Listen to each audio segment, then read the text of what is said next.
With this, I would like to request all the dignitaries to please come on the stage.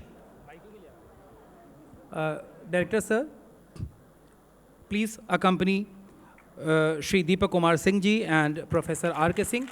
Chairman sir, please stage पर आ जाइए. विजय थोड़ा uncle को हाथ पकड़ लो बाबू. एक बार जोरदार तालियां स्टेज गेस्ट के लिए जरूर होनी चाहिए. Thank you so much. Please. अपने व्यस्त शेड्यूल से हमारे स्टूडेंट्स के परफॉर्मेंस को देखने के लिए, उनकी हौसला अफजाई के लिए जो समय निकाला है उसके लिए बहुत बहुत इनके आभारी हैं. इसके साथ मैं चाहूँगा कि मैम इन्हें बुके प्रदान कर इनका सम्मान किया जाए. Present the bouquet to the chief guest of the event, Shri Deepak Kumar Singh ji. Thank you, ma'am. Dr. Professor R.K. Singh sir.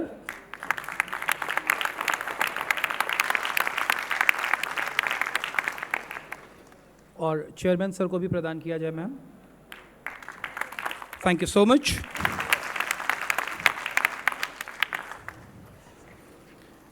An idol of knowledge and experience, an inspiration to all of us, Mr. Neeraj Agrawal ji, the director of Simaj Group of Institutions, to present his welcome speech. Bihar Development Forum, radical and actionable ideas for a developed Bihar. और ये ideas present करेंगे बिहार के youth जो represent कर रहे हैं बिहार के कोने कोने को. अलग अलग ज़िले से, अलग अलग ब्लॉक से, अलग अलग गांव से बच्चे पटना में एस्पिरेशंस को लेकर के, अपने फ्यूचर के सपनों को लेकर के यहाँ सिमज परिवार में जुटे. और चर्चा हुई, परिचर्चा हुई, एनालिसिस हुआ, डिस्कशन हुआ.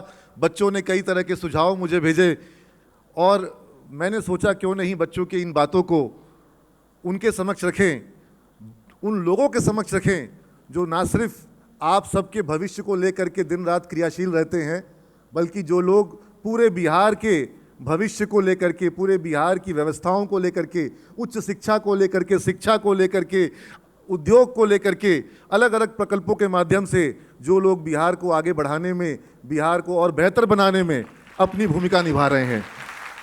और इस कार्यक्रम में बिहार के additional chief secretary Shri Deepak Kumar Singh ji ने आने की सहमति प्रदान करी और बड़े गौर से वो बच्चों के विचारों को सुन रहे थे. मैं अभिभूत हूँ और मेरे पास स्वागत के लिए उचित शब्द नहीं है. मैं शब्दों के माध्यम से इनका स्वागत नहीं कर पा रहा हूँ. बहुत बहुत बहुत बहुत धन्यवाद सर, आज के इस कार्यक्रम में आने के लिए बहुत बहुत स्वागत है आपका. और हमारे वाइस चांसलर महोदय हमेशा युवाओं के और जो छात्र हैं उनकी प्रगति कैसे हो, उनके अंदर सर्वांगीण गुणों का विकास कैसे हो, वो उनके व्यक्तित्व का विकास कैसे हो, उनके ज्ञान का संवर्धन कैसे हो, इस दिशा में वो दिन रात क्रियाशील रहते हैं. बच्चों में स्पोर्ट्स में कैसे बच्चे प्रगति करें, बच्चे पढ़ाई में कैसे प्रगति करें, परीक्षाओं का संचालन कैसे कदाचार मुक्त हो, समय से परीक्षाएं हो और समय से रिजल्ट प्रकाशित हो, इन सारी चीज़ों को लेकर के विश्वविद्यालय में जो उन्होंने अनुशासन को लाया है और विश्वविद्यालय में जिस तरह से एक नवीन कार्यशैली को इन्होंने लाया है, इसकी जितनी तारीफ़ की जाए कम है. और आज यहाँ युवाओं के एक सकारात्मक पहल को अपना समर्थन देने के लिए उन्होंने अपना समय दिया है. मैं बहुत बहुत स्वागत करता हूँ हमारे वाइस चांसलर महोदय का. बहुत बहुत स्वागत है सर आपका इस कार्यक्रम में आज. और सिमज की परिकल्पना और प्रेरणा और जीवन में क्या कदम सही होंगे, क्या गलत होंगे, क्या करना है और जीवन में तुम जो आए जीवन में तुमको क्या करना है, इसकी जो सीख मुझे बचपन से जिस व्यक्ति ने दी, मेरे प्रेरणा पुरुष, मेरे पितामह, मेरे पिताश्री, मैं अभिभूत हूँ कि आपका पुत्र होने का मुझे अवसर प्रदान हुआ और आपसे मुझे ज्ञान प्राप्त प्रदान हुआ. मैं कभी शायद सार्वजनिक रूप से ये अपने शब्दों में कह नहीं सकता जो मैंने कुछ आपसे पाया है. और आज इस कार्यक्रम में आप अपने स्वास्थ्य नहीं सही होने के बावजूद आए हैं, मेरे रिक्वेस्ट पे आए हैं. पापा आपका बहुत बहुत स्वागत है आज इस प्रोग्राम में. सिमज परिवार बहुत खुश है कि आज आप इस प्रोग्राम में आए हैं. और ये कार्यक्रम की परिकल्पना जो मेरे मन में आई जब मैंने तुम लोगों के बीच में एक दिन क्लास लिया कि बिहार हमारा पिछड़ा क्यों रह गया. बिहार ग्रोथ के पैरामीटर्स पर, चाहे वो पर कैपिटा जीडीपी हो, चाहे वो इंडस्ट्रियलाइजेशन हो, इन सारे एस्पेक्ट्स में हमारा बिहार जो कि कभी बहुत आगे हुआ करता था वो पीछे कैसे हो गया। हम नॉलेज की बात करते हैं तो हम नालंदा की बात करते हैं, हम विक्रमशिला की बात करते हैं, उदानपुरी की बात करते हैं, जहां पूरे दुनिया से लोग बिहार में आते थे। और आज ये स्थिति बन गई है कि बिहार का बच्चा पूरे दुनिया में जा रहा है, पूरे भारत में जा रहा है बिहार का छात्र। तो ये परिस्थिति क्यों आ गई और अब आगे की राह क्या होगी? तो हम लोग कि आज बिहार से नौजवान पूरे भारत में बाहर जा रहे हैं। हमारी मेधा शक्ति का, हमारे कौशल का और हमारी श्रम शक्ति का पलायन हो रहा है। यही मेधा शक्ति, यही कौशल, यही श्रम शक्ति बिहार का निर्माण कर सकती है। लेकिन मैं पलायन के विरुद्ध नहीं हूं। जो पलायन हो रहा है उससे भी बिहार की आय बढ़ रही है। हमें यह प्रयास करना है कि हमारी मेधा शक्ति, हमारा कौशल और हमारा श्रम शक्ति जो है वो हमारे राज्य को अधिक से अधिक कैसे और आगे ले जाने में अपना योगदान दे। और कैसे जो बिहार से बाहर पलायन हो रहा है, आज मात्र 5% पलायन ऐसा है जो कि स्किल्ड वर्कफोर्स का है। 95% जो माइग्रेशन है बिहार से वो अनस्किल्ड है। और माननीय दीपक कुमार सिंह जी, इन्होंने महती योगदान दिया है बिहार में स्किल डेवलपमेंट के क्षेत्र में। ये बिहार स्किल डेवलपमेंट मिशन के चेयरमैन थे और इन्होंने बहुत काम किया। आज उसी रूपरेखा को जो इन्होंने एक सिस्टम बना के दिया, उस पर बिहार में स्किल डेवलपमेंट पे काम हो रहा है। और सर की जो प्रयास थे उसको और आगे ले जाते हुए मेरा ये प्रस्ताव है कि बिहार में एक स्किल विश्वविद्यालय की स्थापना होनी चाहिए। बिहार में एक ऐसा एक्सेलेंस सेंटर ऑफ एक्सेलेंस बने जो स्किल डेवलपमेंट के लिए अपने आप में एक मिसाल कायम हो। और पूरे राष्ट्र में स्किल डेवलपमेंट के जो हमारा जो एजुकेशन है, एजुकेशन को एम्प्लॉयमेंट से जोड़ने की जरूरत है। और एम्प्लॉयमेंट जो है वो डिग्री से जुड़ी हुई नहीं है, एम्प्लॉयमेंट जो है वो स्किल से जुड़ी हुई है। और जब आप पढ़ाई कर रहे हो, जो आप परीक्षा दे रहे हो, वो आप सिर्फ और सिर्फ डिग्री के लिए अगर कर रहे हो या नॉलेज गेन कर रहे हो लेकिन स्किल गेन नहीं कर रहे हो, तो फिर आप एम्प्लॉयमेंट की रेस में पीछे रह जाते हो। तो बिहार को आवश्यकता है स्किल विश्वविद्यालय की। और मैंने बिहार में पहला स्किल विश्वविद्यालय खोलने की परिकल्पना करी। और अगर मैं थोड़ी बात आप लोगों से निजी बातें जो हमारे सीमित संस्थान की यात्रा की बात है उससे आपको शेयर करूं, तो 2012 में मैं पहली बार श्री दीपक कुमार सिंह जी से मिला था। एक मीटिंग थी BIADA, Bihar industrial area development authority की। बियाडा की मीटिंग में एक प्रस्ताव आया था कि बिहार से छात्रों का पलायन होता है बिहार के कहाँ? बाहर। तो बिहार के बाहर बिहार के छात्र जा रहे हैं। और बिहार सरकार की एक विचार मन में आया कि बिहार में तकनीकी शिक्षा के लिए, बिहार में रोजगारोन्मुखी शिक्षा के लिए एक मेगा इंस्टीट्यूशनल एरिया बनाया जाए। और दीपक कुमार सिंह जी उस वक्त इंडस्ट्री डिपार्टमेंट में थे, बियाडा के उस वक्त वो एमडी थे। इन्होंने कहा कि बियाडा एक मेगा इंस्टीट्यूशनल एरिया बनाएगा। मैं कभी इनसे मिला नहीं, मेरा कोई परिचय नहीं। मैंने अप्लाई कर दिया कि मैं भी चाहता हूं कि बिहार में एक टेक्निकल और वोकेशनल हायर टेक्निकल एजुकेशन का एक सेटअप, एक इंस्टीट्यूशन बनाऊं। एक वहां पर multidisciplinary higher and technical education का एक मैं सेटअप, एक पूरा का पूरा एक चेन स्टेप सेटअप करूं। और मैंने इनसे 20 एकड़ भूमि की मांग करी। एक मीटिंग हुई जो उनको पीसीसी की मीटिंग कहते हैं। उस मीटिंग में मैं पहली बार सर से मिला और उस मीटिंग में वहाँ पर मैंने अपना प्रेजेंटेशन दिया, जो मेरा आइडिया था, जो मेरा विज़न था, मैंने शेयर किया। कुछ मुझसे सवाल जवाब हुए। मीटिंग में और भी कई लोग थे। जितने सवाल जवाब हुए मुझे बहुत अच्छा लगा। मैंने सभी प्रश्नों का, उन्होंने कहा कि भाई 20 एकड़ ज़मीन तो हमारे पास आपको देने के लिए नहीं है। और ये जो भूमि दे रहे थे वो भूमि भी ये उस वक्त के जो मूल्य था उस मूल्य से थोड़ा अधिक रेट पे दे रहे थे, चूँकि इनका था कि जो डेवलपमेंट कॉस्ट है, जो लैंड डेवलपमेंट कॉस्ट होगा, जो रोड कॉस्ट होगा, वो सब उद्यमी को देना पड़ेगा। हमने कहा कि भाई कम से कम एक जगह पे ज़मीन मिलेगी। और फिर मालूम पड़ा कि वहाँ पर NIT पटना भी खुल रहा है, वहाँ पर अलग अलग तकनीकी संस्थान आ रहे हैं। तो मुझे पहला प्रोत्साहन उस वक्त श्री दीपक कुमार सिंह जी से मिला था। 10 एकड़ भूमि आवंटित हुई और मैं बहुत शुक्रगुजार हूँ कि उन्होंने हमें ये अवसर दिया। और हमारी जो परियोजना थी, हमारी उस परियोजना को उन्होंने हमारे स्थान दिया। तो वो एक हमें सपोर्ट मिला। अब ये अलग विषय है कि बाद के वर्षों में कुछ तकनीकी बाधाएं आ गई और आज तक वो पैसा हमने उसी वक्त जमा कर दिया था। उसी समय 1 सप्ताह का समय दिया गया था, हमने पैसा जमा कर दिया, लेकिन फिर दीपक कुमार सिंह जी जो हैं वो दूसरे विभाग में चले गए और वो पूरी परियोजना जो है वो थोड़ी रुक सी गई है। उस परियोजना में जो कुछ और दूसरे संस्थान थे, कुछ संस्थानों को यह देखते हुए कि वो रोजगार दे सकते हैं युवाओं को, उनको दूसरे स्थान पर लैंड अलॉटमेंट किया गया ताकि वो संस्थान खुल सकें। लेकिन मैं ज़रूर ये सोचता हूँ कि बिहार में रोजगार देने में जो काम हमने किया है, मुझे शायद कोई दूसरा संस्थान, क्या तुम लोग मेरी इस बात से सहमत हो? क्या बिहार में सिमेज रोजगार देने में आगे है कि नहीं आगे है? और सिमेज का स्किल विश्वविद्यालय बनना चाहिए कि नहीं बनना चाहिए? तो ये बात उचित प्लेटफॉर्म तक पहुंचे कि बिहार में सिमेज के स्किल विश्वविद्यालय बनने का अवसर मिले, और जो बिहार के बच्चों को जिस तरह से रोजगार का सुविधा आप जान रहे हैं, आपके सीनियर बैचेस को किस तरह से प्लेसमेंट्स मिला और किस तरह की कंपनियों में एक बार में सैकड़ों की संख्या में बच्चों को रोजगार मिला है। और अगर ये वीडियो प्ले कर सकते हैं क्या एक बार? ये वीडियो को प्ले कर दीजिए, जैसा 2 मिनट का वीडियो है। एनीवेज, इस वीडियो क्लिप के माध्यम से मैं सिर्फ ये दिखाना चाह रहा था जो अभी हाल फिलहाल में हमारे सिमेज, और उसकी वजह है कि पढ़ाई, रिजल्ट और प्लेसमेंट में सबसे आगे है सिमेज। बिहार राज्य के सभी कॉलेजेस के प्लेसमेंट को अगर एक साथ मिला दें तो भी अकेला सिमेज समूह का प्लेसमेंट है सबसे बढ़कर और सबसे ज्यादा।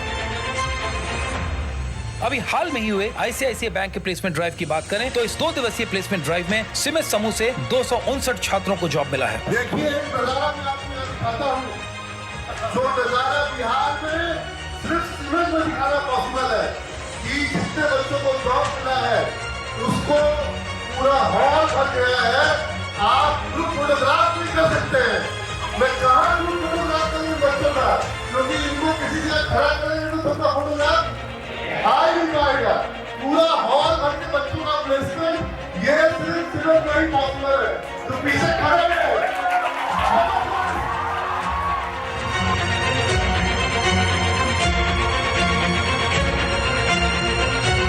पहले भी सैकड़ों सिमेजियंस को HDFC Bank, Axis Bank, Kotak Mahindra Bank, IndusInd Bank, State Bank of India, Punjab National Bank, Punjab and Sindh Bank, ग्रामीण बैंक इत्यादि में नौकरी मिली है। अब तक कुल 2400 से भी ज्यादा सिमेजियंस बैंकिंग सेक्टर में काम कर रहे हैं। इसी तरह से 3500 से भी ज्यादा सिमेज समूह के बीसी और बीएससी आईटी के छात्र TCS, Wipro, Infosys, Cognizant, Capgemini, Accenture, IBM जैसी अंतर्राष्ट्रीय कंपनियों में न सिर्फ काम कर रहे हैं बल्कि खूब तरक्की भी कर रहे हैं। सिमेज समूह के छात्र अनिल सरस्वती पेपाल में 37 लाख के पैकेज पे काम कर रहे हैं। गौरव को जोनियन से मिला 24 लाख का पैकेज। इंटेल में कृष्ण कुणाल को मिला 23 लाख का पैकेज। अन्य छात्रों को भी मिला है लाखों का पैकेज।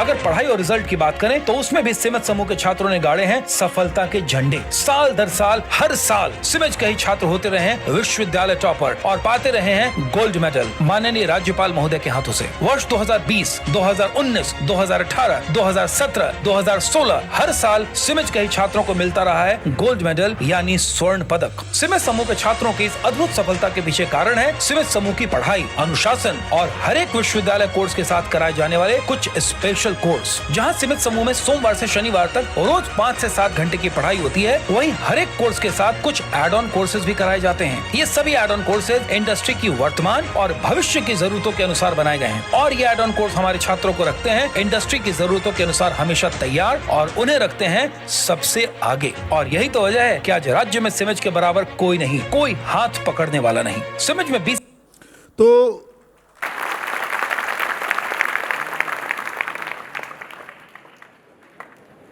यहाँ पर हम लोगों ने जो एक प्रकल्प सोचा है कि बिहार के बच्चे पढ़ाई के लिए मजबूरन बिहार से बाहर ना जाएं, और उस प्रकल्प को मैं आगे यहाँ तक भी सोचता हूँ कि ऐसा कुछ मैं अपने जीवन में स्थापित कर सकूँ। अभी वाइस चांसलर महोदय ने एक बहुत ही प्रेरणादायक बात कही। बच्चे उनको मॉडल दिखा रहे थे।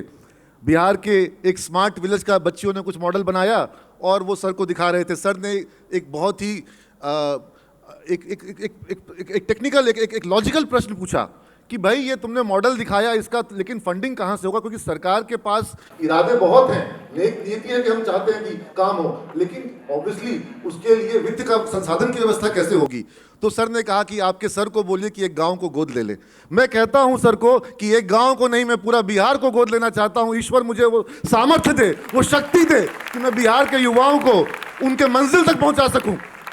और बिहार के गांव के बच्चों को उतनी ताकत, उतनी हिम्मत, उतनी उसको वो जज्बा और उसको वो एक हैसियत दे सकूं जिसके साथ वो अपने सिर्फ घर का विकास ना करे, अपने परिवार का विकास ना करे, वो अपने समाज का भी विकास कर सके।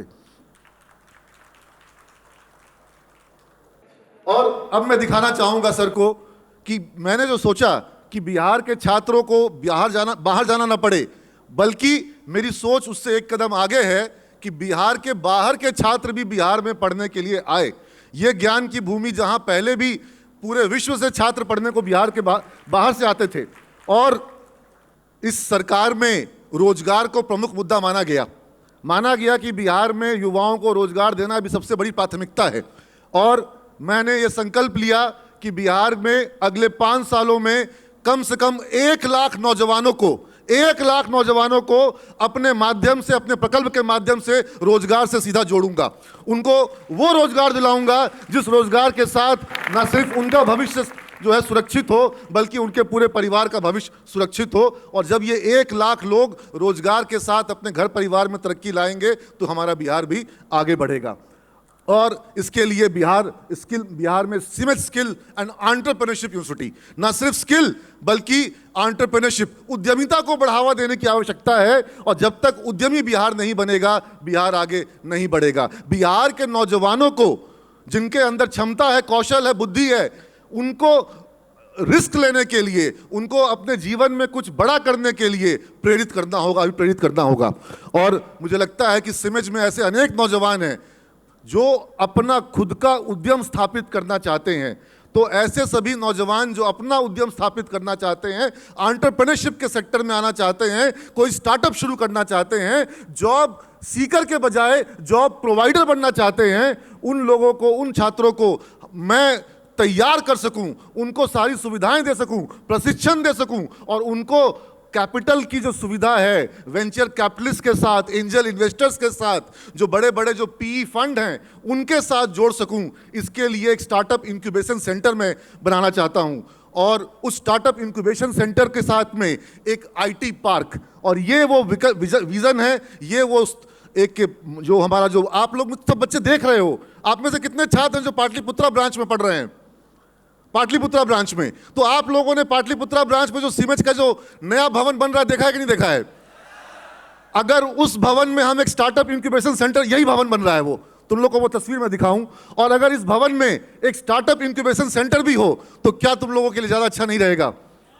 और हमारा प्रस्ताव जो है वो उद्योग विभाग में लंबित है। मैं चाहूंगा कि जल्द से जल्द हमें उसकी अनुमति मिले कि एक स्टार्टअप इंक्यूबेशन सेंटर यहाँ पर खुले। और इसके लिए सरकार से किसी फंड की मैंने मांग नहीं करी है। मैं चाहता हूँ कि युवाओं को, और आईटी के क्षेत्र में जो आईटी स्टार्टअप करना चाहते हैं, टेक्नोलॉजी बेस्ड जो बिजनेस वेंचर शुरू करना चाहते हैं, उनको यहाँ पर इंक्यूबेशन मिले, गाइडेंस मिले, हैंड होल्डिंग मिले, और यहाँ से कुछ ऐसे स्टार्टअप शुरू हों जो कल को भविष्य में भारत में एक अलग क्रांति की शुरुआत करें। जैसे नारायण मूर्ति ने 10,000 रुपये से इन्फोसिस शुरू किया और आज 1,90,000 एम्प्लॉयज़ हैं। जैसे टीसीएस में आज 2.5 लाख एम्प्लॉयज़ हैं। कोई ऐसा प्रकल्प शुरू हो जो भारत को सूचना तकनीक के क्षेत्र में विश्व के मानचित्र में आगे लेके जाए। और इसी मैं बड़ा सोचने में यकीन रखता हूँ, भले मैं शुरुआत छोटी हो, लेकिन जो आगे का विजन हो वो बहुत बड़ा हो। और मुझे लगता है कि इस तरह का कोई बिहार भी आईटी के क्षेत्र में भारत के मानचित्र पर आगे बढ़ सके, ये काम हो सकता है। और इसी मिशन को लेकर के मैं सीमेज संस्थान में चल रहा हूं। और ये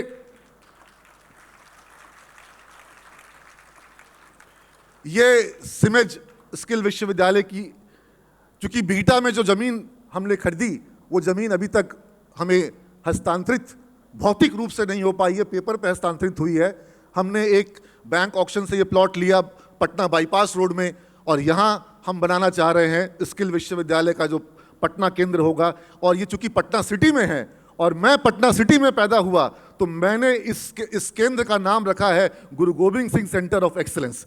तो इसको मैं गुरु गोविंद सिंह की धरती, और बचपन से गुरुद्वारे से गुरुबानी को सुन करके सुबह मेरी नींद खुलती थी। तो गुरु Govind Singh centre of excellence, और यहाँ से हम तैयार करेंगे सूचना तकनीक के क्षेत्र में, आईटी के क्षेत्र में, प्रबंधन के क्षेत्र में, होटल मैनेजमेंट के क्षेत्र में, जो भी रोजगारोन्मुखी क्षेत्र हैं इन क्षेत्रों में। और यहाँ पर विशेष रूप से ऑनलाइन एजुकेशन के लिए एक हब तैयार कर रहे हैं, जहां से बिहार के शिक्षक पूरे भारत नहीं विश्व के छात्रों को पढ़ा सके। इसका एक केंद्र यहाँ पे स्टैब्लिश कर रहे हैं, क्योंकि मेरा मानना है कि भविष्य में हमें ऑफलाइन और ऑनलाइन को मर्ज कर देना होगा। अभी तुम लोगों के बीच मैंने स्टार ग्रुप बनाया है। कितने बच्चे ऐसे हैं यहाँ पर जो स्टार ग्रुप के मेंबर हैं? तो अब स्टार ग्रुप में आज मैं सर को दिखा रहा था किस तरह से तुम लोगों ने एनपीटीईएल में एनरोलमेंट किया है। कितने लोगों ने एनपीटीईएल के कोर्सेज में एनरोलमेंट किया है, जो आईआईटीज के, आईआईटी खड़गपुर के कोर्सेज में? तो अब हम लोग सिर्फ और सिर्फ क्लासरूम लर्निंग पे बेस नहीं रहेंगे। हम लोग अपना जो शाम का समय है, जो रात का समय है, एकेडमिक रिगर को कई गुना बढ़ा देना होगा। और जो हमारा ये 3 साल है, ये तुम्हारे लाइफ का सबसे ज्यादा संघर्षपूर्ण 3 साल होगा। और इसी संघर्ष की अग्नि में तप करके तुम अपने जीवन के अगले 30 और अगले 50 सालों को तुम एंजॉय, अभी जो तुम 3 साल मेहनत करोगे, तुम अगले 50 साल एंजॉय करोगे। और ये 3 साल अगर एंजॉयमेंट में लगा दोगे तो अगले 50 साल तुम संघर्ष करोगे। ऑप्शन तुम्हारे पास है, 3 साल का संघर्ष और 50 साल का एंजॉयमेंट, या 3 साल का एंजॉयमेंट और 50 साल का संघर्ष। बोलो क्या चाहिए? 3 साल तक तुमको ना दिन देखना है ना रात देखना है। तुम लोग कहते समय नहीं है सर, 6 घंटे की क्लास करेंगे, उसके बाद 4 ठो एनपीटीईएल का कोर्स करेंगे, उसके बाद आप बोल दिए कि रात को 9 बजे हम क्लास लगाएंगे। स्टार ग्रुप का क्लास का टाइमिंग क्या रखें हम? रात को 9 बजे। रात को 9 बजे जुड़ना होगा मेरे साथ क्लास में, और हर क्लास में नया टॉपिक होगा, नया सिलेबस होगा। हर क्लास के बाद वो क्लास होगी प्लस क्लास, जिससे तुम जीवन में कुछ आगे बढ़ जाओगे। तो इस तरीके से सिमेज का छात्र पढ़ेगा, और जब इस तरीके से सिमेज का छात्र पढ़ेगा तो बिहार में सबसे आगे होगा सिमेज का छात्र। देखो, ये सब काम करने में परेशानी तो आती है, बाधाएं आती हैं, और कई बार जो है हतोत्साहित भी महसूस होता है व्यक्ति। लेकिन मैं जो कहता हूं ना कि उलझने बढ़ती गई, मैं झेलता गया। उलझने बढ़ती गई, मैं झेलता गया। वक्त ने मैदान में उतारा, मैं खेलता गया। उलझने बढ़ती गई, मैं झेलता गया। वक्त ने मैदान में उतारा, मैं खेलता गया। और लोग कहने लगे कि तू पागल हो जाएगा। लोग कहने लगे तू पागल हो जाएगा, मैं सुनता रहा। लोग कहने लगे तू पागल हो जाएगा, मैं सुनता रहा। लोगों की बातों को अपने मन में दबाए, अपने सपनों को बुनता रहा। लेकिन उन लोगों को कैसे समझाऊं कि जब वक्त बदलेगा तो मैं नहीं, मेरा विश्वास बदलेगा। लोग कहने लगे कि तू पागल हो जाएगा, मैं सुनता रहा। लेकिन मैं उन लोगों को कैसे बताऊं कि जब वक्त बदलेगा तो मैं नहीं, मेरा विश्वास बदलेगा। और एक दिन यही पागल इन लोगों को नहीं, पूरा इतिहास बदलेगा।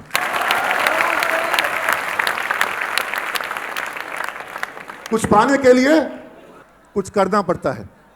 और वो कहते हैं ना कि बरसात से मुलाकात यूं ही नहीं होती। बरसात से मुलाकात यूं ही नहीं होती। धरती को धूप में जलना होता है। धरती को धूप में जलना होता है। और शोहरत के शिखर पे चढ़ने के लिए बार बार गिरने के बाद भी उठ के संभलना होता है, और घुटनों के बल भी चलना होता है।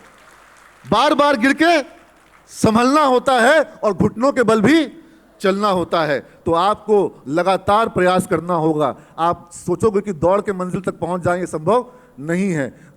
आप वो कहते हैं ना जो कि क्षमा परवाने को जलना सिखाती है। क्षमा परवाने को जलना सिखाती है, और शाम सूरज को ढलना सिखाती है। क्षमा परवाने को जलना सिखाती है, शाम सूरज को ढलना सिखाती है। और ठोकरों से मुसाफिर को होती है तकलीफ। ठोकरों से मुसाफिर को होती है तकलीफ, लेकिन ठोकरें ही मुसाफिर को चलना सिखाती है। तो लगेगी ठोकरें, रास्ते में बाधाएं आएंगी, और जितनी बाधाएं आएंगी तुमको मजबूत बना के जाएंगी। इसलिए रास्ते में बाधाओं से डरना नहीं है। और if you have a problem, face it, don't Facebook it. अपनी समस्याओं को खुद से लड़ो। तुम अपनी सारी समस्याओं का हल खुद पा सकते हो। और समस्याएं आ रही हैं, इसका मतलब है कि तुम कुछ कर रहे हो। जो कुछ नहीं कर रहा है उसको कोई समस्या भी नहीं आ रही है। तुम आज यहां उतर गए हो कि तुम अपने विकास की भी बात कर रहे हो, तुम बिहार के विकास की भी बात कर रहे हो। तो इसलिए समस्याएं तो आएगी, और कोई दूसरा तुम्हारी समस्याओं का समाधान बनकर के सामने नहीं आएगा। ना हम सफर से होगा, ना हम नफस से होगा। ना हम सफर से होगा, ना हम नफस से होगा। ना हम नवा से होगा, ना हम नशी से होगा निकलेगा। हमारे पैर का कांटा हम ही से निकलेगा। तो जो हमारे पैर में जो कांटा है, जो हमारे जीवन की जो मुश्किलात हैं, जो हमारे चैलेंजेस हैं, जो हमारे संघर्ष हैं, जो हमारी चुनौतियां हैं, उनका सामना हमें स्वयं करना होगा और हम तैयार हैं। अगर बिहार का हर नौजवान खड़ा हो जाए, हर गांव में, हर जिले में, हर ब्लॉक में नौजवान जिम्मेवारियों को लेने के लिए तैयार हो जाए, तो फिर ये बिहार को कौन रोक पाएगा। ये नौजवानों का राज्य है बिहार, ये बूढ़ों का राज्य नहीं है। नौजवान युवा एनर्जी है और ये युवा एनर्जी ही बिहार का निर्माण करेगी। तो मैं ये समझता हूँ कि बिहार के निर्माण में अपना सकारात्मक योगदान इस हॉल में बैठा हुआ हर नौजवान देगा और उनको चैनलाइज करने के लिए, उनको प्रेरित करने के लिए मैं अपना जीवन समर्पित करता हूं। और आज जो अतिथि यहाँ आए हैं उनका जोरदार स्वागत करता हूं, बार बार स्वागत करता हूं। Thank you sir, thank you so much. आप लोग आए, आपका बहुत बहुत स्वागत है।